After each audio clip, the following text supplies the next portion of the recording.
23 bölüm. Çoğulgandардын баары ордуларынан туруп, Исаны Пилатка алып барышты да, айыптай башташты. Биз мына бул кишинин элибизди бузуп жүргөнүн жана Рим патшасына салак төлөөгө каршы чыкканын аныктадык. Ал өзүн машаякмын, мындайча айтканда патшамын деп жүрөт.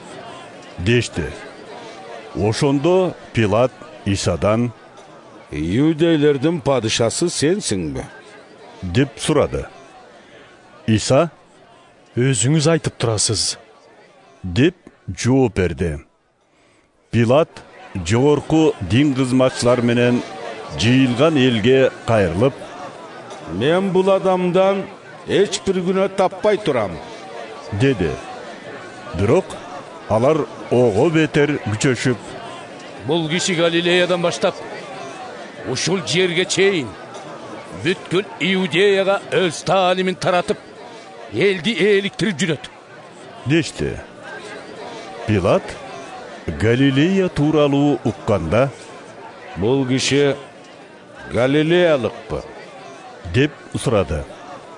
Исанын Ирод бийлеген аймактан экенин билген соң, Пилат Исаны ошол майрам күндөрү Иерусалимде жүргөн Иродко жөнөттү. Ирод Исаны көргөнүнө аябагандай кубанды. Себеби ал жөнүндө кабардар болуп, андан бир керемет көрсөм деп көптөн бери көксөп жүргөн эле. Ирод Исага көп суроо берди. Бирок Иса алардын бирине да жооп берген жок. Ошол жерде турушкан жогорку дин кызматчылар менен дин мугалимдери болсо, Исаны күчүнүн барынча каралап жатышты. Ошондо Ирод да жоокерлери менен бирге Исаны кордоп, мазактады да үстүнө падыша чапанын жаап, кайра Пилатка жиберди. Ушул кезге чейин касташып келген Пилат менен Ирод ошол күнү дос боло калышты. Пилат жогорку дин кызматчыларды, уруу башчыларын жана элди чакыртып алып, мындай деди. Мына бул адамды элди бузуп жүрөт деп мага алып келдиңиздер. Мына мен аны өзүңүздөрдүн көз алдыңыздарда сурак алып, бул адамдан силер айыптаганда эч бир күнөө таппадым. Ирод ошентти. Анткени мен бул адамды ага жөнөткөн элем.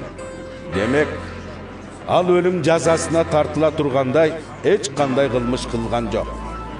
Ошондуктан аны сабатып туруп, бошотуп жиберем, деди. Бирок чогулган элдин баары Өлтүр аны. Бизге Бараббаны бошотуп бер.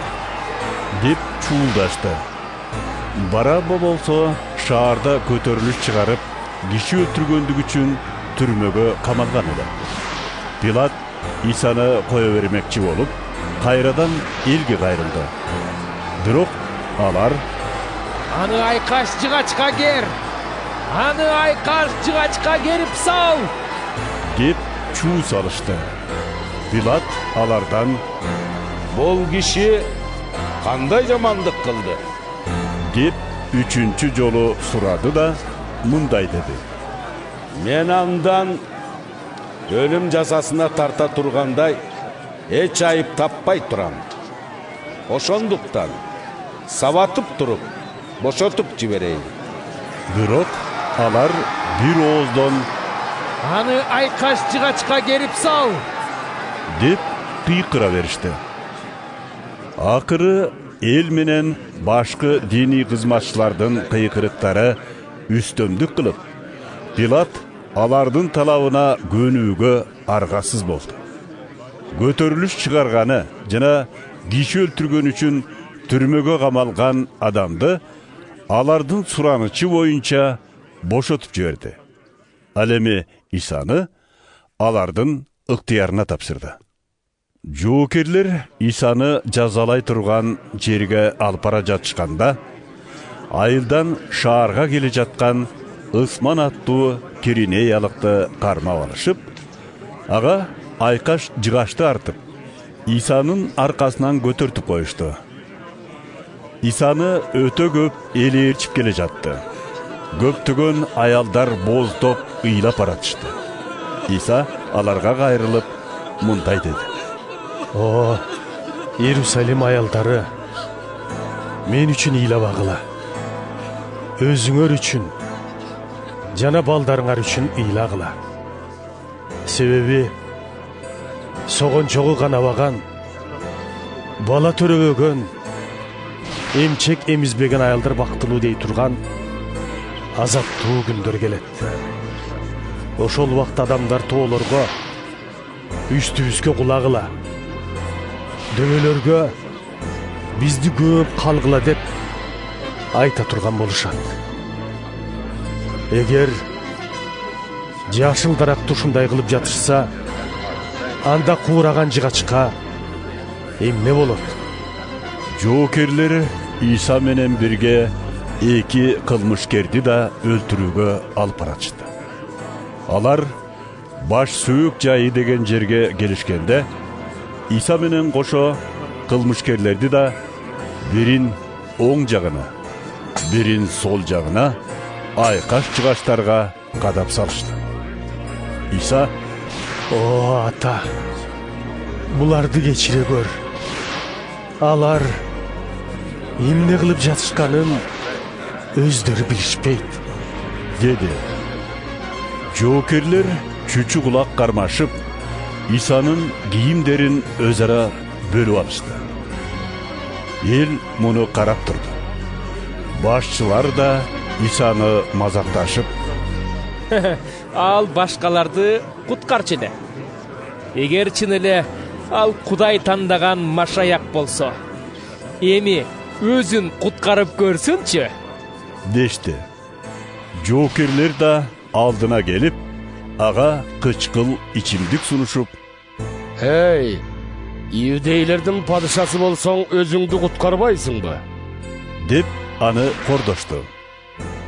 Жыгаштын өйдө жагында бул иудейлердин падышасы деп грек, латын жана еврей тилдеринде жазылган такта кагылуу эле.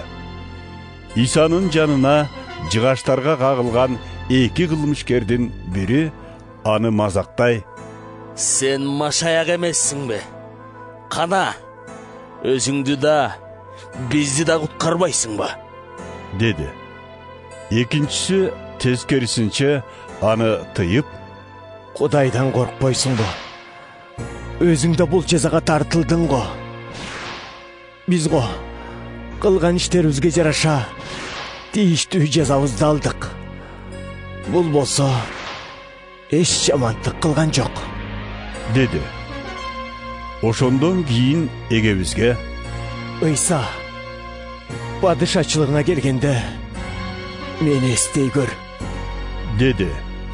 İsa: сага бир чындыкты айтып коеюн.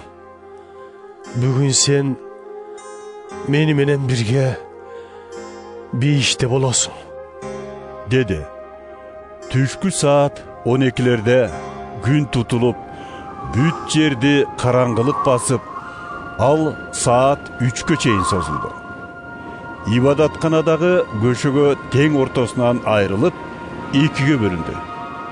İsa бар үнү менен: ата, жанымды сенин колуңа тапшырып жатам, деп кыйкырды.